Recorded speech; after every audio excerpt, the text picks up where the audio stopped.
vamos a estar completando los que son los dos más que están en el grupo de beta-lactámicos, ¿verdad? Que son los carbapenémicos y los monobactámicos.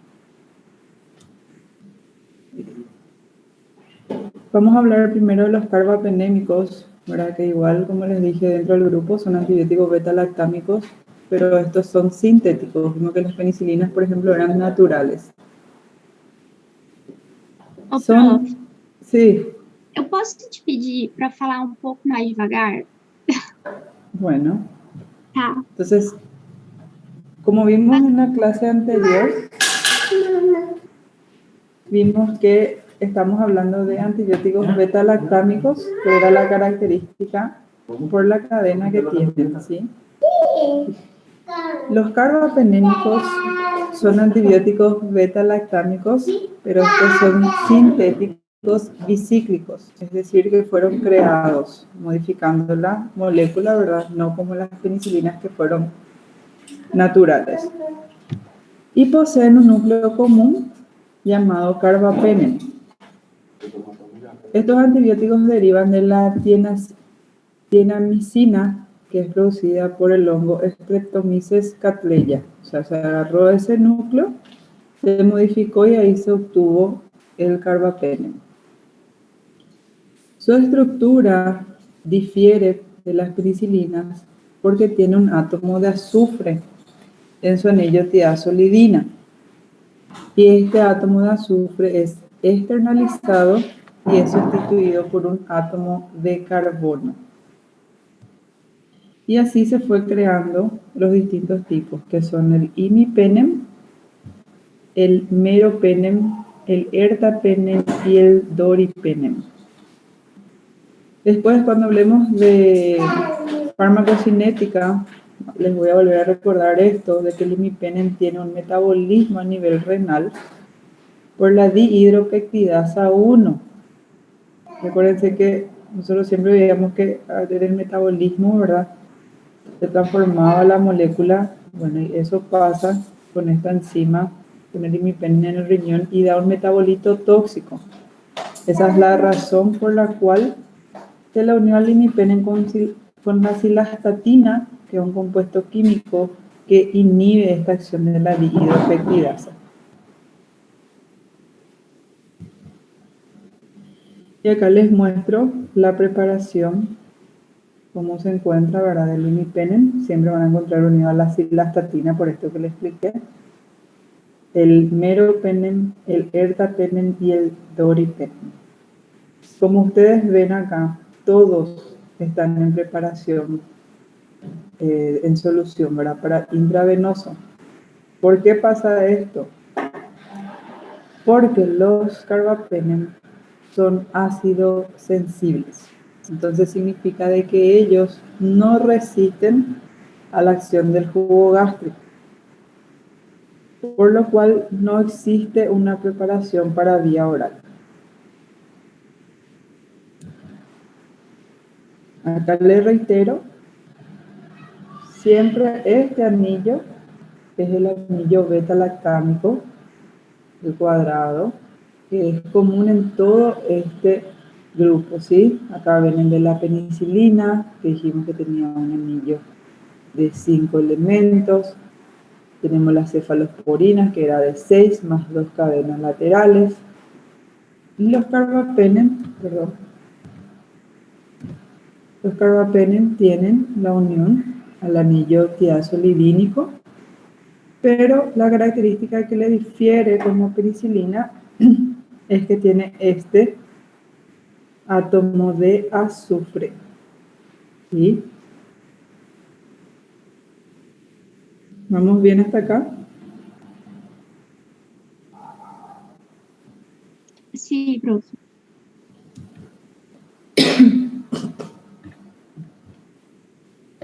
Como habíamos visto, la acción de ellos, de los beta-lactámicos, eso no le volví a poner porque ya entra dentro del grupo. La acción de ellos también van a ser inhibidores de la síntesis de pared de la bacteria.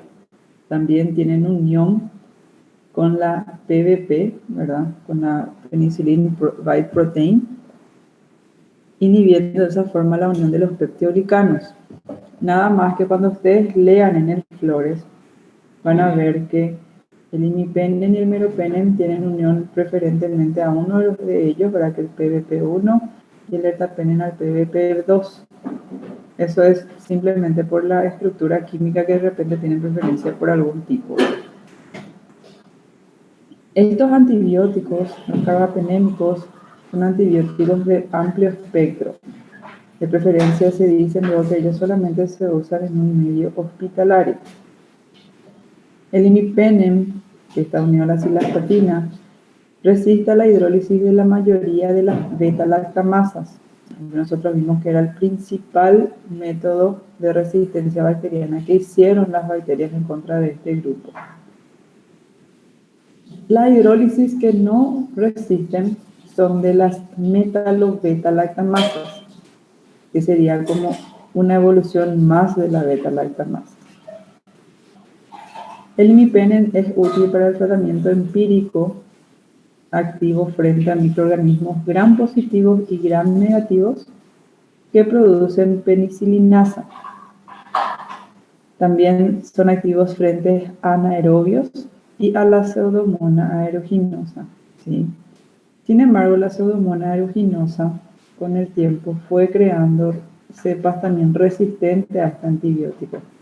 Como vimos en la clase anterior, la Pseudomonas tiene la capacidad de crear varios mecanismos de resistencia, entonces siempre es ella la que es como que nos va ganando la carrera en el tema de los antibióticos.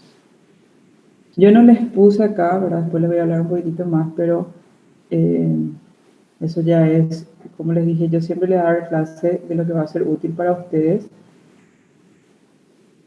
Y me pareció que era un poco complicado hablarles de los que son las carbapenemasas. O sea, así como se creó beta-lactamasas, las bacterias fueron evolucionando y crearon también carbapenemasas, o sea, enzimas capaces de destruir estas moléculas que nosotros fuimos creando para que sean más potentes. Entonces el imipenem es el primer grupo ahora que usamos, después el meropenem. El meropenem tiene una actividad bacteriana similar a la del imipenem, su espectro es similar. Sin embargo, este es el grupo que nosotros elegimos cuando se tienen infecciones intraabdominales en una pancreatitis como primera opción. Y también el meropenem lo usamos en neumonías, ¿sí? El ertapenem, que fue el primero en ser descubierto de este grupo, ya no usamos de preferencia en infecciones intrahospitalarias, porque ya hay una amplia resistencia bacteriana. Como les dije, con el descubrimiento de las carbapenemasas, se vio que este grupo, este tipo de ertapenem, ya tenía mucha resistencia. Pero sin embargo, se puede usar, ¿verdad?, en una sola dosis al día cuando hay infecciones como neumonías o infecciones intraabdominales. En el caso, por ejemplo, de una cirugía programada de páncreas, como ustedes habrán, no sé si ya vieron en cirugía lo que es una cirugía de Whipple, que es una cirugía cuando hay un cáncer de páncreas. Como el paciente va a venir de afuera, se supone que no tuvo contacto con nada en el hospital todavía, este es el antibiótico de elección para hacer profilaxis en ese tipo de cirugía. Estos tres antibióticos se reservan como tratamiento empírico cuando hay infecciones nosocomiales.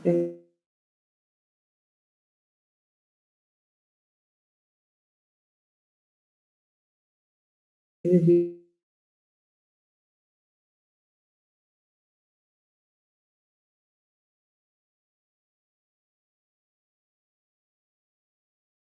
le rota a estos antibióticos. Eu acho que travou. Não deu para ouvir. ¿Desde qué parte no escucharon? Não, agora mesmo. No, y que les dije ahora que este grupo siempre se va a usar cuando se sospecha de infecciones hospitalarias graves, o sea, cuando nosotros pensamos que los organismos son multiresistentes. No se usan, fuera de esa profilaxis que le dije de la cirugía de Whipple, no se usan normalmente como primera elección. ¿Está bien? Aí se usa o meropenem, né? El ertapenem. El ertapenem es el que usamos cuando vamos a hacer una profilaxis de cirugía de Whipple. Tá. El meropenem e imipenem siempre dejamos para pacientes que ya estaban internados, que ya estaban con otros antibióticos, tuvieron una mala evolución y ahí se utiliza tanto el imipenem como el meropenem. Bom, entendi. Les voy a dar un ejemplo con este mismo grupo, ahora con el grupo de las cefalosporinas. Vamos a suponer de que algunos de ustedes empiezan a tener un cuadro de tos, fiebre, empiezan a tener una expectoración amarillenta, ¿verdad? Se le hace el examen físico y se encuentra que tienen sus crepitantes vivasales y se sospecha, se les hace una placa y se ve una condensación, se le diagnostica una neumonía. Y se hace la escala de Kurb. Esto es clínica, le estoy dando un nombre para que ustedes se ubiquen en farmacología. La escala de Kurb es una escala para determinar cuando un paciente tiene que internarse o no por neumonía. Que es, la C es de confusión, es el estado mental, la U es el valor de urea, la R es la frecuencia respiratoria y la B es la forma de respiración, si usan o no músculos accesorios, ¿verdad? Y lo último que se suele sumar es el grupo etario. Pongamos que cumplen criterios y se tengan que internar. De entrada, yo voy a iniciarles un tratamiento con ceftriaxona solamente, pensando que es una neumonía de la comunidad. Supongamos que pasan 3 días, ustedes están febriles todavía, los blancos están en ascenso. Entonces ahí yo asocio con una levofloxacina, que es de otro grupo. Y si tienen una mala evolución, yo les roto a una piperacilina tazobactam, que ya vimos en el grupo anterior, ¿verdad? Y si ahí después de 5 días todavía sigue habiendo una mala evolución, entonces ahí elijo rotarles a un meropenem. Esa es la evolución para ir subiendo el espectro de antibióticos. La resistencia de este grupo, ¿verdad? Algunas bacterias en especial, les mencionamos de vuelta la Pseudomonas aeruginosa, producen las carbapenemasas que, como les mencioné, inactivan al imipenem, al ertapenem y de menor manera al meropenem.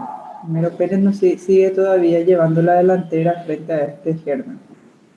Sin embargo, hay bacterias que tienen resistencia a los carbapenémicos, o sea, es decir, que tienen una resistencia natural, y ellos son el Enterococcus faecium, el Staphylo aureus, el Streptococcus epidermidis, que son resistentes a la oxacilina, el Corynebacterium, la Stenotrophomonas maltophilia, la Burkholderia cepaza y las Aeromonas. Entonces, vamos a ver que cuando sospechamos alguna infección por esto, se tiene que asociar muchas veces el meropenem con otros antibióticos, ¿sí?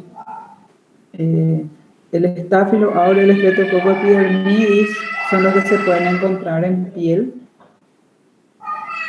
El Enterococcus faecium, por ejemplo, vamos a encontrar más en el área de abdomen, y los otros se pueden encontrar tanto en pulmón como en área abdominal.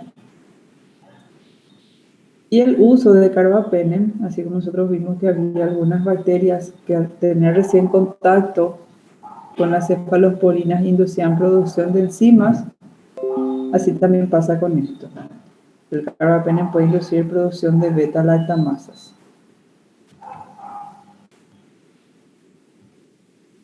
En cuanto a su farmacocinética, este grupo de antibióticos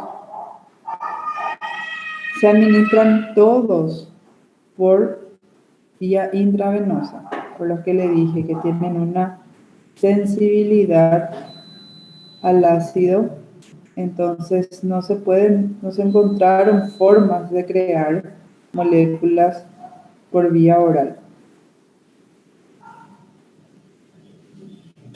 Y generalmente tienen una buena penetración en todos los tejidos y en los líquidos corporales, incluyendo el líquido cefalorraquídeo cuando hay inflamación, ¿sí? La excreción de este fármaco no tiene, los carbapenémicos tienen muy poco metabolismo, al igual que vimos con las penicilinas y con las cefalosporinas. Y en el caso del meropenem luego no se metaboliza. Es decir, que si nosotros recuperamos en la orina, prácticamente el 75% se encuentra intacto. La excreción o eliminación de los carbapenémicos, al igual también de los otros grupos como la penicilina y la cefalosporina, es renal.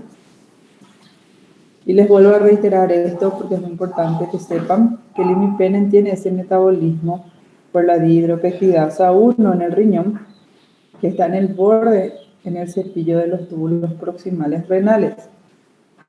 Y al ser metabolizado por ella, genera un metabolito inactivo que es nefrotóxico. Y por eso es que unimos a la cilastatina y se evita la formación de este inactivo. También, además de eso, permite de esta manera que el imipenem podamos usar cuando hay infección de vías urinarias, ¿sí? Sin embargo, como vimos, como tiene excreción renal, entonces, cuando hay pacientes que tengan una insuficiencia renal, se tiene que ajustar la dosis de los carbapenémicos. Siguiendo entonces con la farmacocinética, vemos ahí que el imipenem y la cilastatina, que van siempre unidos, son 40 miligramos de imipenem unidas a 0,5 gramos de cilastatina. Tienen una vida media de 1 hora, se fijan muy poco a las proteínas y tienen un buen volumen de distribución. El metabolismo hepático es poco, variando un 20% como máximo, y se elimina en preferencia por vía renal alrededor del 70%. En el caso del meropenem, ¿verdad?, que tiene más o menos un pico de concentración de 22 a 50 miligramos, generalmente cuando se da una dosis de 0,5 a 1 gramo, tiene una vida media de 1 hora también, al igual que el imipenem. Su fijación proteica es menor al 20%, buen volumen de distribución y también no tiene casi metabolismo hepático. Se elimina por vía renal también. El ertapenem tiene una característica diferente al resto en el sentido de que tiene una alta fijación proteica. 95% se une a las proteínas. Y como ustedes ven, ¿cuál es la otra cosa que llama la atención acá? Que su vida media es un poco más prolongada. Es por eso que el ertapenem se puede dar una sola dosis diaria. Tiene muy baja biotransformación tisular y su eliminación también es renal. Y el doripenem, que no les mencioné porque nosotros prácticamente acá no usamos, no hay presentación comercial disponible en nuestro país. Tiene muy baja fijación proteica, tiene una vida media de alrededor de 1,6 horas.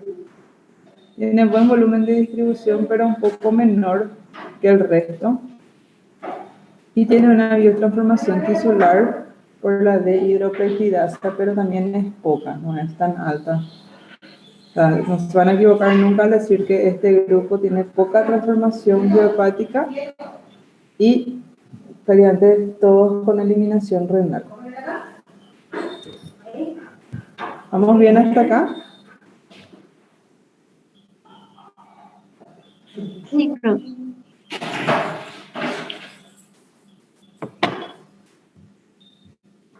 Y esto les pongo para que vayan conociendo, ¿verdad?, ¿De cuánto viene? La vía de administración, ya les dije, todos por vía intravenosa o intramuscular. No hay vía oral.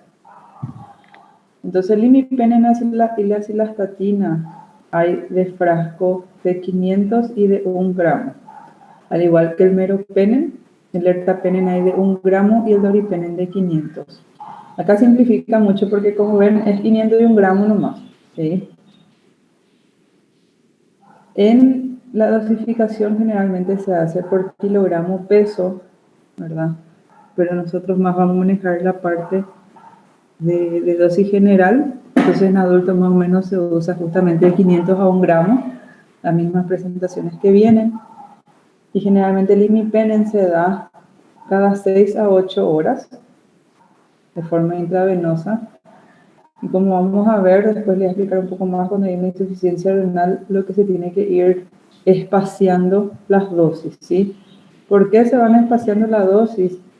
Porque si ustedes se acuerdan en fármaco, cuando hay un farmacocinética, lo del estado estacionario, como se tarda más en eliminarse, como tiene eliminación renal, la concentración permanece más estable.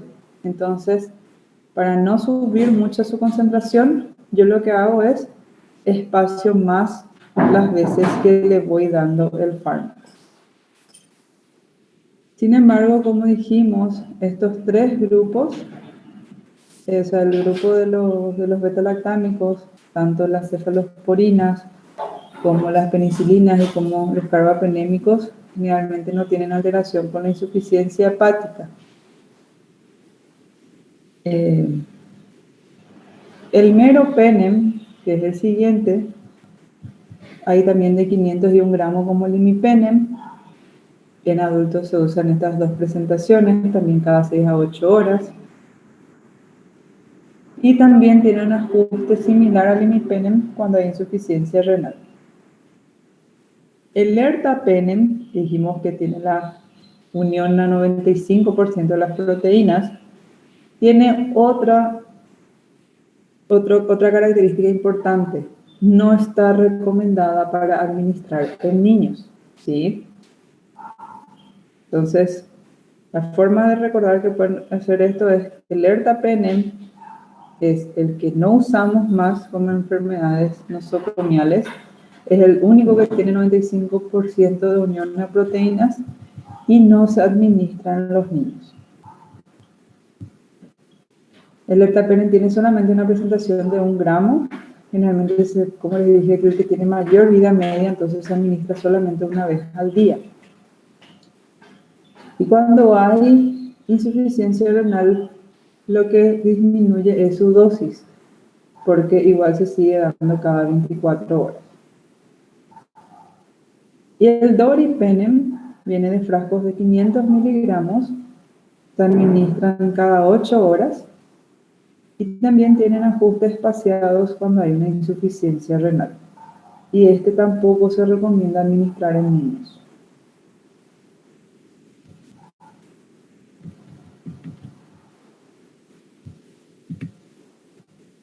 Ahora les voy a hablar un poquitito más aparte del meropenem, porque él es el que usamos todavía en el ámbito hospitalario de forma muy frecuente. El meropenem se administra en forma de perfusión intravenosa, significa que se hace un goteo durante 15 a 30 minutos, ¿verdad? Se puede hacer también en bolo intravenoso. En 5 minutos se tiene que pasar si la dosis es de menos de 1 gramo, o sea, si estamos hablando del de 500, si estamos hablando de dosis con adolescentes y niños. Pero de preferencia, si no hay algún, digamos, si se dispone del paciente está internado, va a tener tiempo, se prefiere el goteo durante 15 a 30 minutos, ¿sí? Esos son por efectos que pueden generar el medicamento y se ve que sus moléculas reaccionan, producen menos reacciones si el goteo va lento. Las dosis pueden variar de acuerdo a la enfermedad que estamos tratando. Por ejemplo, en una neumonía, tanto la adquirida en la comunidad como en la nosocomial, la que nosotros sospechamos que ya son gérmenes resistentes, o si hay una infección urinaria complicada, o una infección intraabdominal, una infección grave de piel y tejidos blandos, usamos entre 500 a 1 gramo cada 8 horas. Y en los niños se usa de 10 a 20 miligramos por cada kilogramo peso cada 8 horas. Cuando hay una infección, normalmente después del parto, supongamos que fue un parto de emergencia o la paciente, ahora con el tema del COVID hay pacientes embarazadas que están en terapia y ahí tienen que ir a su parto, se usa de 500 a 1 gramo cada 8, van igual. Para la infección broncopulmonar en pacientes que tienen fibrosis quística y también en la meningitis bacteriana aguda, se usa la dosis máxima. En este caso son 2 gramos cada 8 horas. ¿Sí? Y en los niños, que antes usábamos 10 a 20 miligramos por cada kilo, acá usamos 40, el doble. En los pacientes que tienen neutropenia febril, que se sospecha que tienen una infección bacteriana, usamos 1 gramo cada 8, no se considera el 500, solamente 1 gramo cada 8. Y en infecciones nosocomiales por pseudomonas o acinetobacter, usamos la misma dosis que con las meningitis, que son 2 gramos cada 8 horas. Lo que vemos es cuando sospechamos que las infecciones son en lugares donde hay un poco menos de penetración, como la meningitis, o sospechamos un germen muy resistente como la pseudomonas y el acinetobacter, usamos las dosis máximas de 2 gramos cada 8 horas. ¿Bien hasta ahí?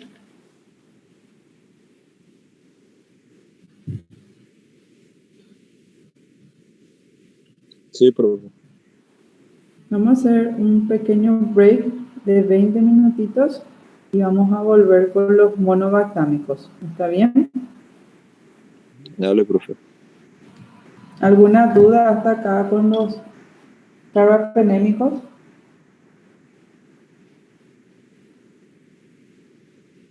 Hasta ahora no, profe. Ahí está. Entonces, volvemos para las 9 menos 10. ¿Está bien? Ok, profe.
son los monobactámicos.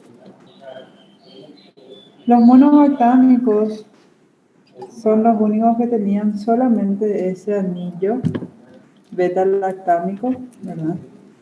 Unido a una cadena, es decir, ellos tienen una diferencia con las penicilinas, cefalosporinas y carbapenem, de que no tienen unido otro anillo.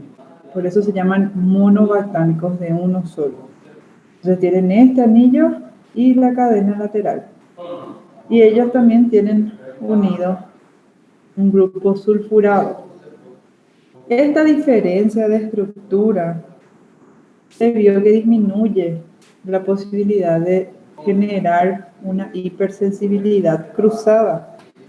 Es decir, que en algunos pacientes que tienen reacciones alérgicas con las cefalosporinas y con las penicilinas, pueden no tener reacción con este grupo. Eso no siempre es un 100%, pero sí puede pasar esto. O sea, si por ejemplo tienen un paciente que se le hizo penicilina y hizo una reacción y después se le aplica un Astronam y no reacciona, puede ser por esta diferencia, ¿sí? En los monobactámicos existen como 6 en el grupo, pero los nombres más comunes que van a escuchar son el Astronam y el Carumomam, pero yo solamente les voy a hablar hoy del Astronam. ¿Por qué? Porque realmente el Astronam es el que tiene una preparación farmacológica disponible.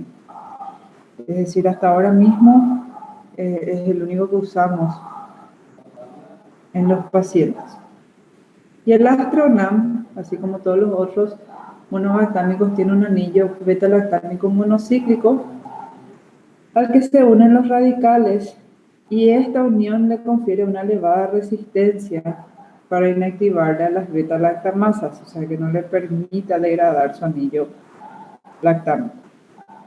Este es el primer antibiótico que se estudió en humanos y produce la inhibición de la mayoría de las bacterias de la familia de enterobacterias a una concentración de menos de 1 microgramo por ml. La otra ventaja es que también tiene actividad contra la Pseudomonas aeruginosa, pero a diferencia del grupo anterior, es muy poco efectivo contra las gram positivas y contra los anaerobios. Un ratito.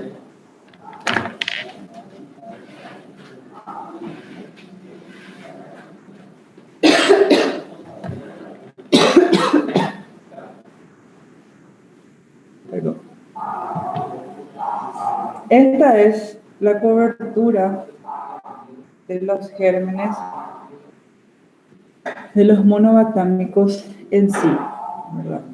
Que va de Enterobacter, Escherichia coli, Haemophilus influenza, las Klebsiella, Morganella, Neisseria. Si ustedes ven, se le parecen muchísimo a la cobertura que tenían las cefalosporinas de tercera generación. Pero acá se le suma la Pseudomonas. Como les dije, les voy a hablar más específicamente del Astreonam. El Astreonam, así como todos los beta-lactámicos en sí, inhibe la síntesis de la pared celular bacteriana. Les reitero de vuelta la característica importante, que no tiene acción sobre microorganismos gram positivos y contra los anaerobios. Y su uso terapéutico es más para gram negativos, sobre todo para enterobacterias y Pseudomonas aeruginosa. También se usa cuando hay infecciones del tracto urinario como pielonefritis y cistitis, y también para neumonías y bronquitis, así como infección de piel y tejidos blandos, es decir, muy similar a las infecciones que tratamos con los carbapenémicos, pero la cobertura antibiótica la que es distinta. El Astronam también tiene una diferencia con los carbapenémicos, es que en este caso sí hay que tener insuficiencia renal, como en aquellos que tienen insuficiencia hepática, ¿sí? Con los carbapenémicos era solamente con la insuficiencia renal. Los efectos adversos que podemos ver tras la administración de la Cronam van desde la flebitis o inflamación del sitio de aplicación, exantemas cutáneos, alteraciones en la prueba de función hepática, diarrea, fiebre. También puede producir un aumento de eosinófilos o de las plaquetas. Al igual que los carbapenémicos, solamente hay una presentación para administrar por vía intravenosa intramuscular. No se dispone de presentación por vía oral. Y viene de 1 y 2 gramos que se administran cada 8 horas.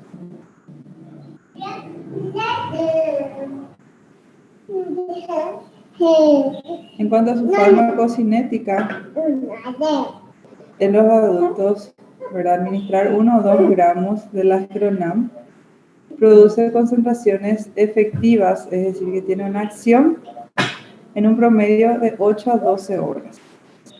Y su excreción, al igual que todos los beta-lactámicos, es principalmente por la orina, su eliminación renal.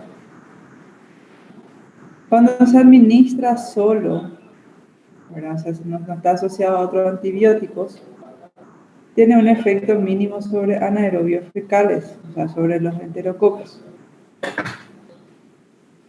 Cuando, como les dije, la disponibilidad no hay por vía oral y la administración por vía intravenosa o intramuscular, cuando se usa para una infección sistémica, tiene que ser por esta vía porque se llegó a probar la biodisponibilidad oral y era muy baja. A diferencia de los carbapenem, con los monobactámicos no tienen esa sensibilidad al ácido, pero lo que era muy bajo era la biodisponibilidad, es decir, la concentración que llegaba dentro de la biofase era demasiado baja.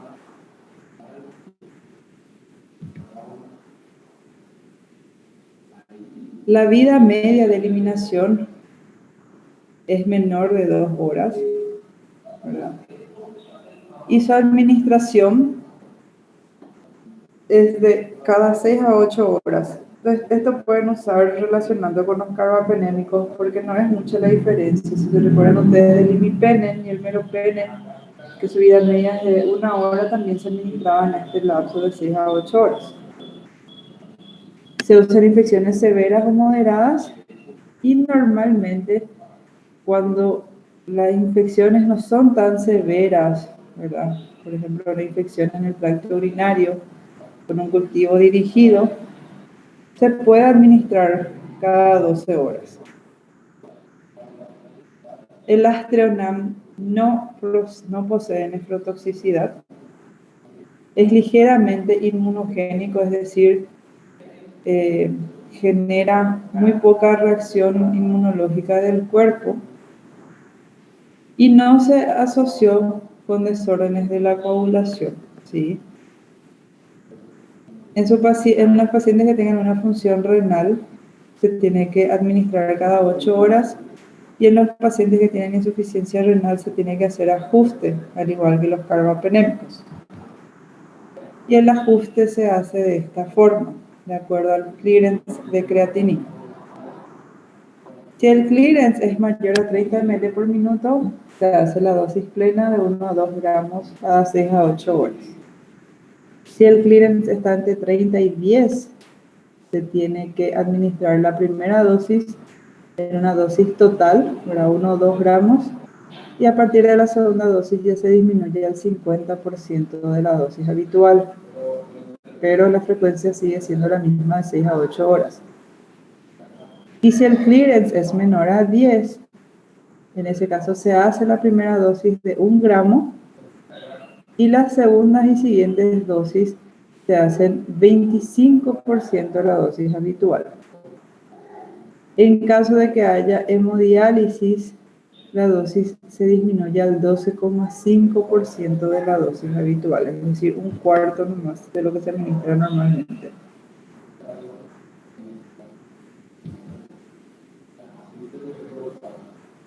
Los efectos adversos que se pueden ver con el Astronam normalmente no son muchos, o sea, se tolera bien, son poco frecuentes, como vimos luego en el grupo de los beta-lactámicos. En el grupo de las penicilinas y cefalosporinas era de 0,7 a 1% nomás de la población que presentaba reacción. Y en el caso del Astronam se vio que solamente 2% de los pacientes hacían una reacción. Se reportaron algunos casos de necrólisis epidérmica tóxica, que es una reacción que también se ve con las cefalosporinas, ¿verdad? Pero en este caso se reportó en pacientes que tenían inmunocompromiso, o sea, pacientes con trasplante de médula ósea. Y también se vio una eosinofilia transitoria, así como aumentos transitorios en los tiempos de protrombina y el tiempo de tromboplastina parcial, que son dos marcadores de la coagulación. O sea, se ven cambios laboratoriales, pero no se vio tanto cambios en la coagulación en sí.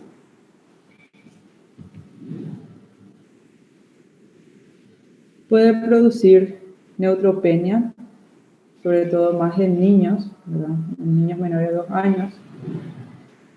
Y también se puede ver elevaciones de la transaminasa hepática y de la fosfatasa alcalina sin manifestación de signos o síntomas hepatobiliares. Y así terminamos con el grupo de monobactámicos y carbapenémicos. ¿Tienen alguna pregunta?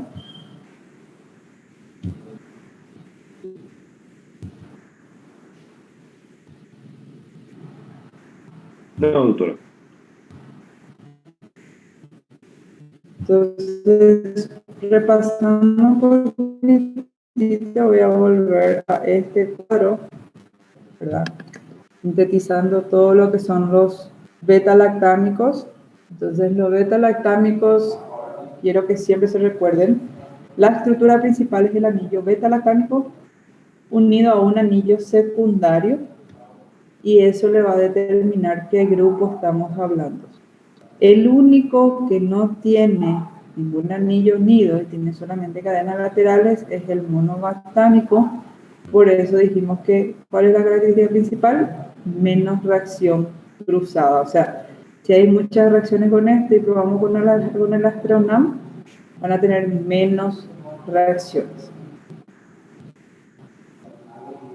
La diferencia de por qué hay más cefalosporinas que el grupo de penicilinas es porque las cefalosporinas tienen estos grupos, dos cadenas laterales, y esas cadenas laterales fueron los que ya le fueron dando esa característica para tener acción sobre gram negativos, cosa que no se lograba con las penicilinas.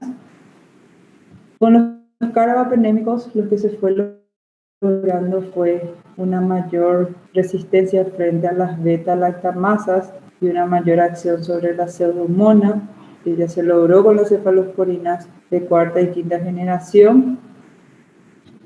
Y con los monobactámicos se tiene mayor acción todavía sobre la pseudomonas y sobre las enterobacterias. Y recordar cuando ustedes estudian en el libro que estos cuatro, penicilinas, cefalosporinas, carbapenémicos, monobactámicos, son los que constituyen el grupo de beta-lactámicos.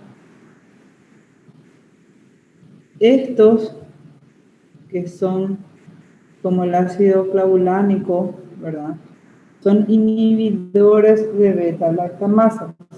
Ellos no son antibióticos, sino que son compuestos que confieren una resistencia en contra de las beta-lactamasas, pero no poseen una acción antibiótica en sí. O sea, ellos no producen ni una acción bactericida ni una acción bacteriostática. Lo único que hacen es proteger, le hacen como un escudo al antibiótico que va unido.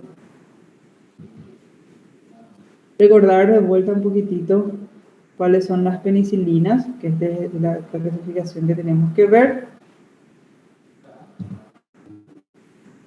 Y en el grupo de las cefalosporinas, estuve mirando otra vez el capítulo, y en el Flores, por ejemplo, muestra justito en la clasificación de las penicilinas, bien abajito le pone a los carbapenémicos, ¿verdad? Porque más o menos el origen se dio después de ellos, ¿sí? Y con respecto a las cefalosporinas, la clasificación que vamos a usar más es la de primera, segunda, tercera y cuarta, que son estos cuadros que les fui poniendo. Solamente para recordar.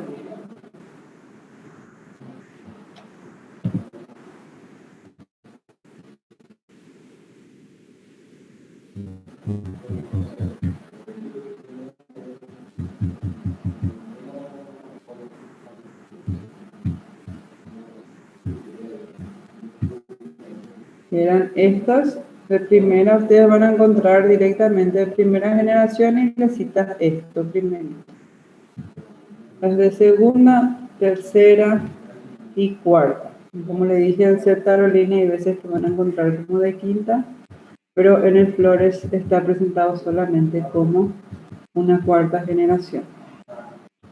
Y todos ellos tienen la misma acción de inhibición de las proteínas de pared, pero con la diferencia de unión a los distintos PBP, ¿verdad? O sea, todos son en penicillin biprotein, solamente que algunos tienen el penicillin biprotein 1, el 2, y así va variando. Entonces, ninguna duda con respecto a beta-lactámicos.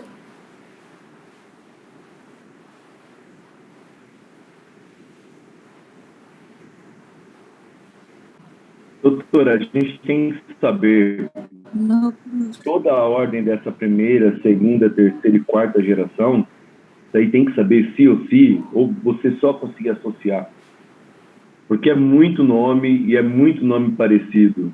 Entendeu? E eu não sei se o uso clínico deles justifica decorar tudo isso. Não sei se pra gente vai ser... Yo les voy a, en el video del grupo les voy a mostrar cuáles sí tienen que saber que son de qué grupo, ¿sí?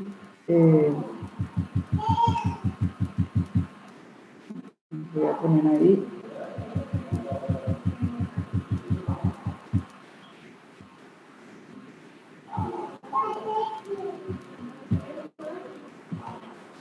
En este grupo, las de primera generación, las tres primeras que le puse hacia la izquierda, que son cefaloxilo. Ahí uno tiene que corregir, es cefalecina y cefalotina. El cefaloxilo, ustedes van a ver que se indica mucho en pediatría. Y la cefalexina, que viene con el nombre comercial de Celexin, usamos mucho en tratamientos de infecciones de piel, ¿sí?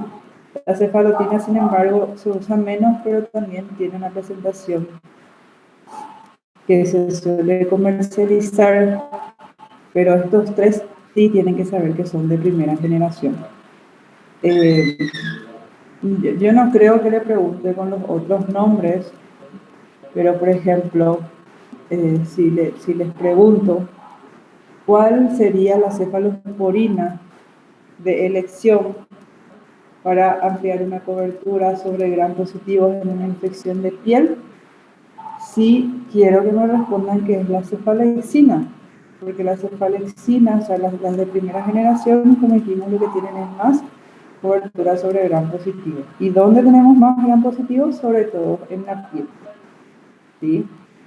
Entonces, eso les va a dar la pauta cuando den clínica de que si tienen un paciente que viene con una foliculitis después de una depilación y es la primera vez que tienen, les tienen que tratar con una cefalexina. En las cefalosporinas de segunda generación, que ya empiezan a tener más acción sobre gram negativos, ¿cuáles son los nombres que quiero que se recuerden? cefaclor y cefuroxima. Estos dos nombres sí quiero que se recuerden, ¿sí? Cefaclor y cefuroxima. La cefuroxima, por ejemplo, usamos mucho en tratamientos de infecciones urinarias.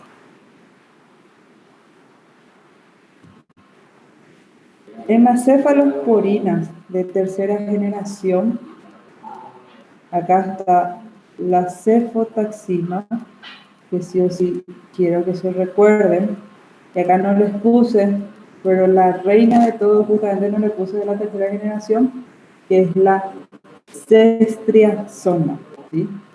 La cestriaxona sí o sí tienen que saber una cefalosporina de tercera generación y recordar que acá ya tiene una acción activa contra anaerobios y contra pseudomonas y que ya penetra un poco en el sistema nervioso central. Por eso es que van a ver que la cetriaxona no es de preferencia, pero se puede usar a dosis máxima para tratar una meningitis. Entonces, siempre tercera generación, cetriaxona y cefotaxima, ¿sí? Los dos utilizamos mucho para tratar neumonías en el hospital. Y en la cuarta generación son dos nomás luego, que son el cefepime y ceftaroline. Y el ceftaroline también se le puede considerar como de quinta generación, pero eso solamente por su acción sobre la pseudomonas. El cefepime no tiene tanto, ¿sí? Pero pudieron anotar los nombres en cada generación.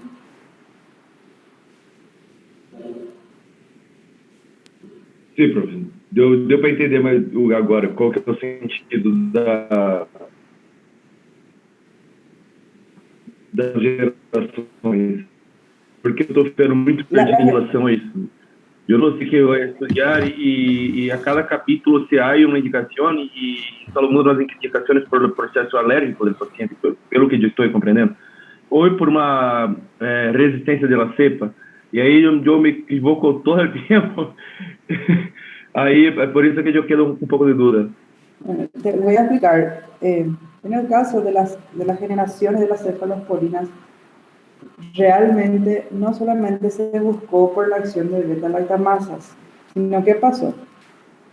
El primer antibiótico que se logró, o sea, cuando se descubrieron los beta-lactámicos, el primerito que se descubrió fue la penicilina, ¿sí?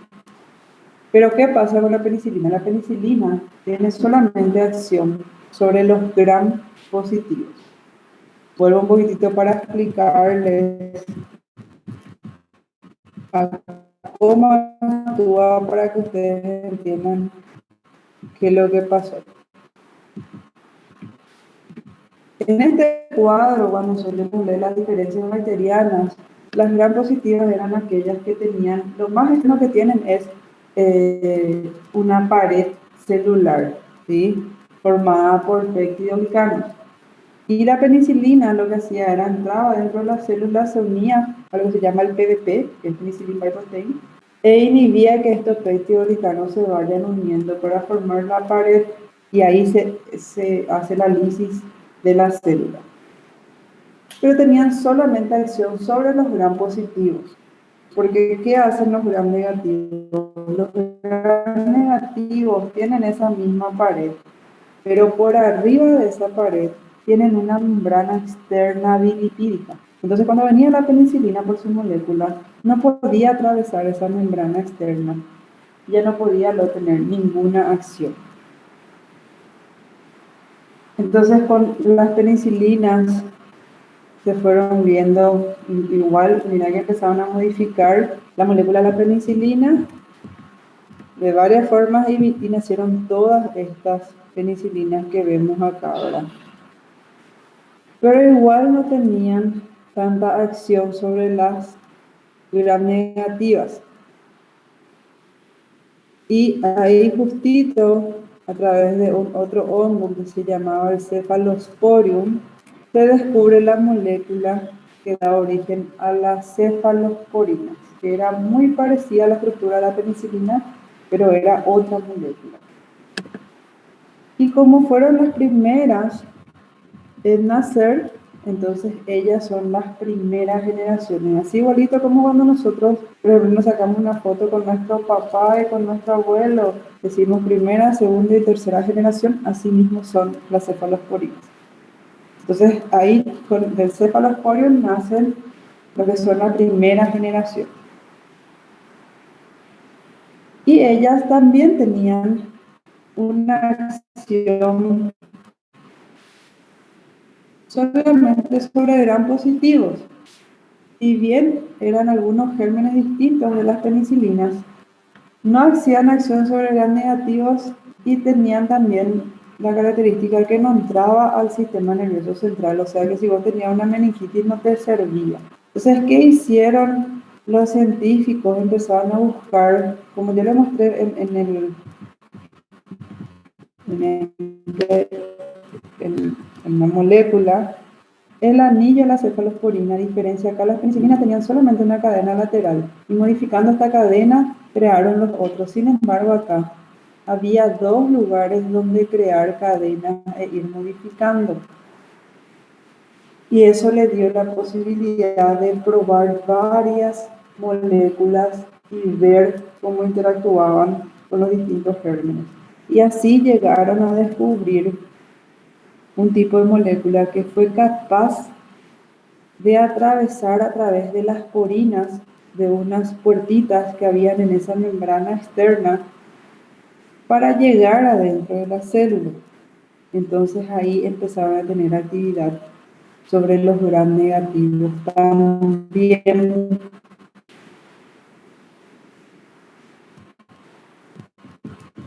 Y así, por ejemplo, nacen los de segunda generación, ella empezó a tener actividad sobre los gram negativos. Pero ¿qué pasó? Como cambiaron su forma química y empezaba a interaccionar más con esas porinas, entonces tuvieron acción más sobre los gram negativos y se fue perdiendo actividad sobre algunos gérmenes gram positivos. O sea, ganó fuerza en contra de un enemigo, pero perdió en contra del otro.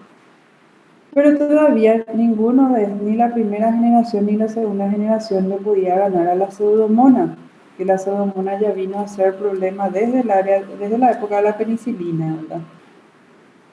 Y también todavía no llegaba al sistema nervioso central.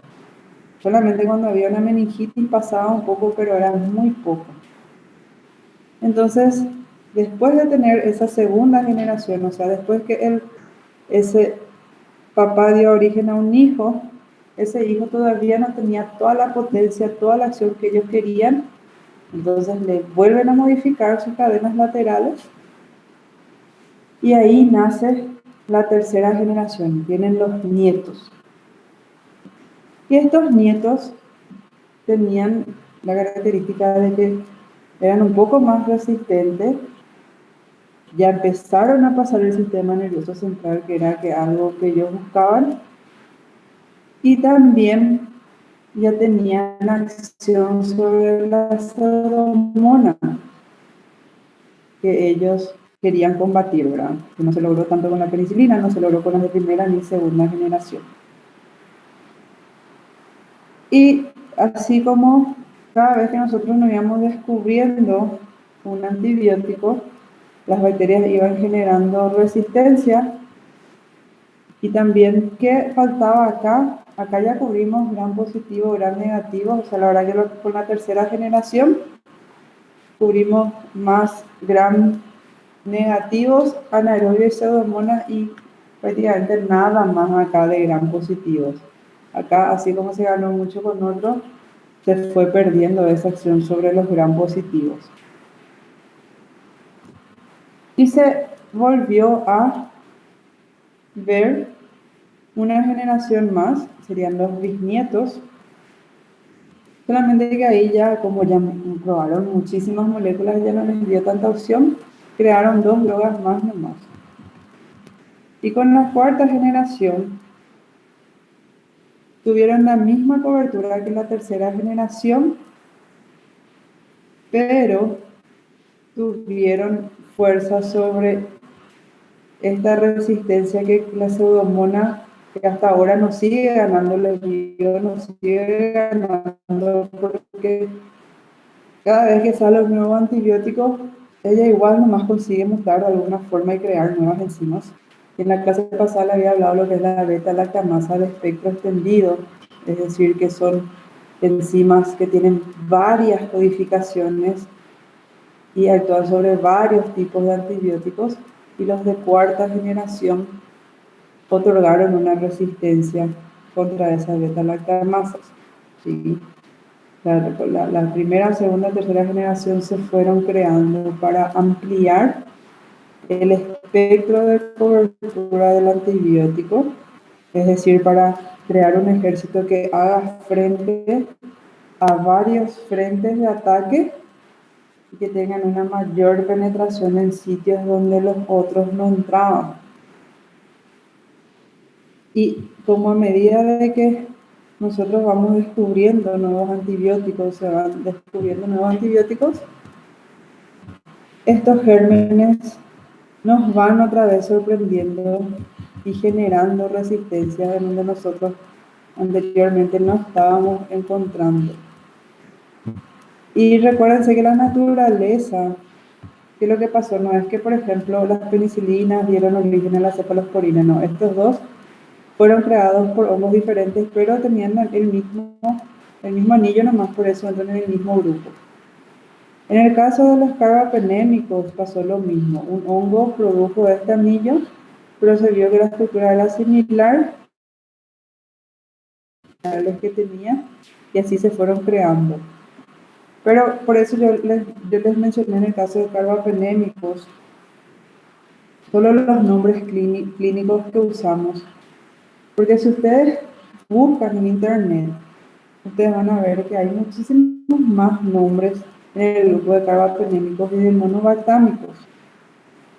¿Por qué? Porque investigando, cambiando esas cadenas, se fueron creando compuestos. Pero crear un compuesto y demostrar de que tenga estabilidad y que se pueda usar en las personas es una cosa diferente. Y antes de seguir hablando de esto, quiero saber si te quedó claro por qué esas generaciones, por qué se fueron naciendo hijos y nietos y bisnietos.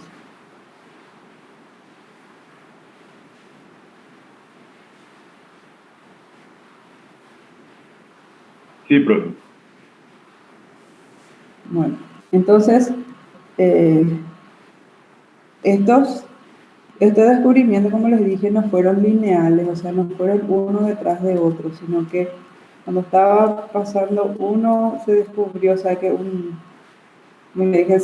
la penicilina vino del penicillium y la cefalosporina vino del cephalosporium, ¿verdad?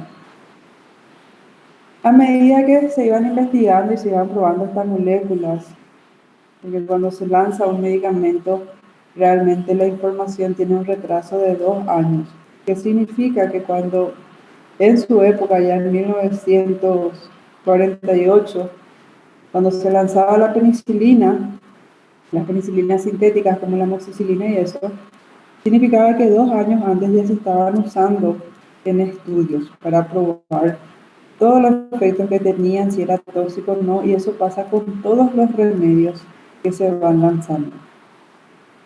Y muchas veces 2 años no son suficientes para saber el efecto real que va a causar. Es por eso que muchos, en los carbapenem, por ejemplo, hay un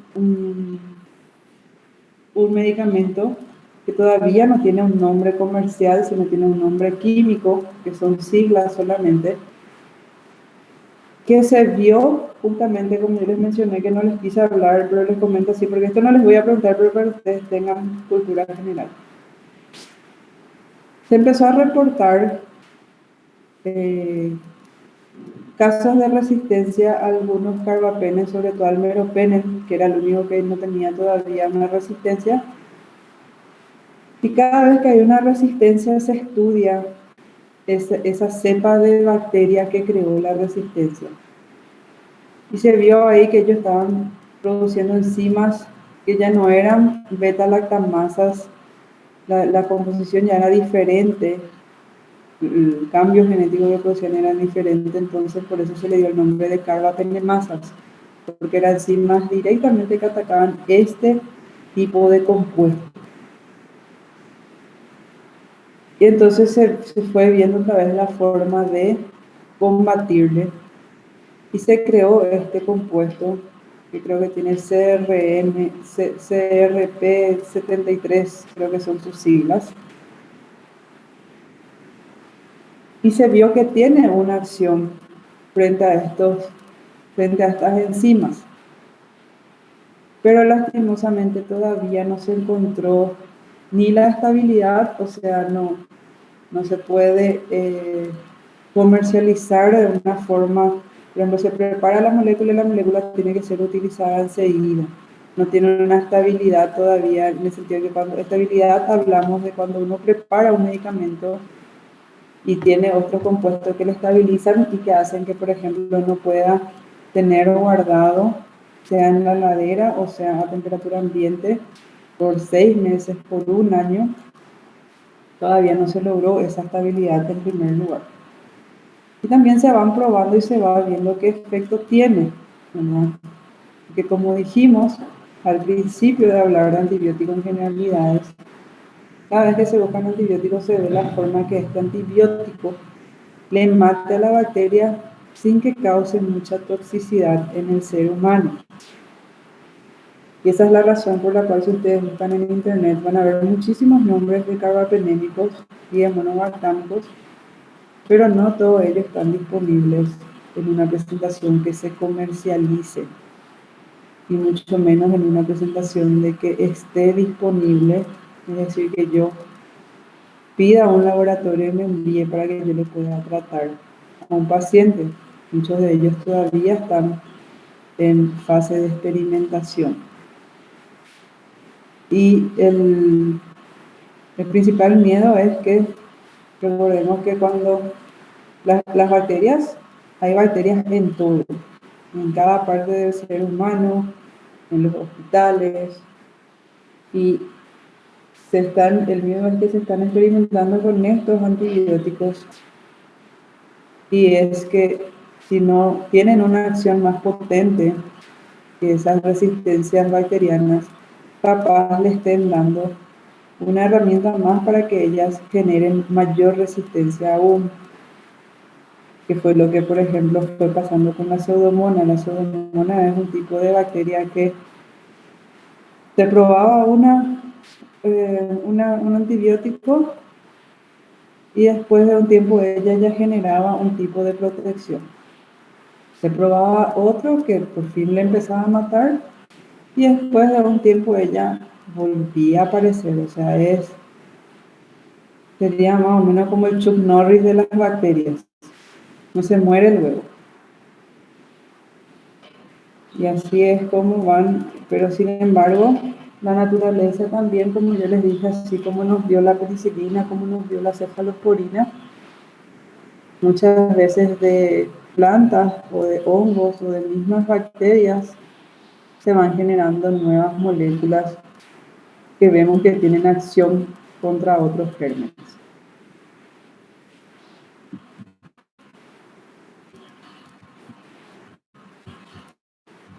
Yo sé que es un poco complicado, un poco largo. Beta-lactámicos tienen muchísimos nombres, pero traten de hacer un esquema, ¿verdad? Y como les dije, ya les di por lo menos los nombres más importantes de las cefalosporinas, y voy a hacer lo mismo acá con las penicilinas. En el caso de las penicilinas naturales, acá luego son 3 nomás, que estos sí tienen que saber, que son penicilina G y después tiene su apellido. Una es Benzil, que tiene el mismo apellido sódica o potásica, la penicilina geoprocaína y la penicilina geobenzatina. En el segundo grupo, que son las resistentes al ácido significa que se puede dar por vía oral. Quiero que se recuerden de la penicilina B y de la feneticilina. Solamente esos dos, penicilina B y feneticilina. Las que son resistentes a las beta-lactamasas, acá hay 2 tipos, quiero que pongan primero los que son resistentes al ácido, que son la cloxacilina, dicloxa, flucoxa y oxa. O sea, todo lo que tenga oxa en su nombre son resistentes al ácido, es decir, puede haber en vía oral. Y los que son sensibles al ácido son la meticilina y la nafcilina. Entonces, y después vienen las aminopenicilinas, que acá quiero que se recuerden dos: ampicilina y amoxicilina. ¿Sí? Las aminopenicilinas se van a recordar porque se dan mucho en tratamientos de infecciones ambulatorias. Ampicilina y amoxicilina. Las penicilinas de amplio espectro, ¿verdad?, que tienen acción antipseudomona, quiero que se recuerden: carbenicilina, ticarcilina y piperacilina. Esos tres: carbenicilina, ticarcilina y piperacilina. Y de las amidino, y las que son resistentes a beta-lactamasa, realmente no creo que les pregunte. Entonces, hasta el grupo 5 lo que quiero, así que hagan una ayuda a memoria para ver la forma en que puedan recordarse.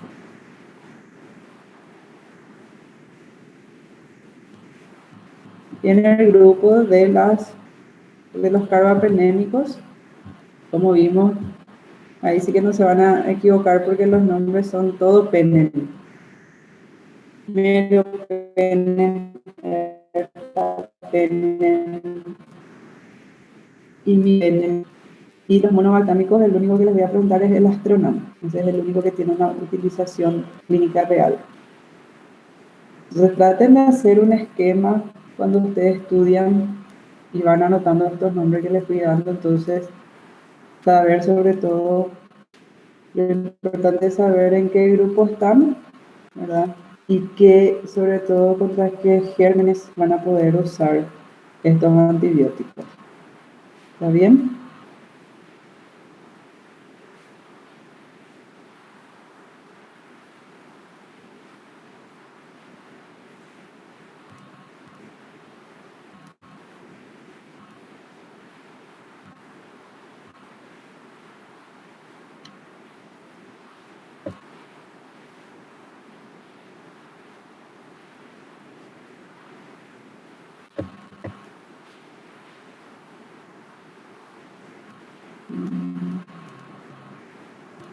Entonces, si no tienen ninguna duda, un ratitito voy a anotar quiénes están presentes y luego ya les libero.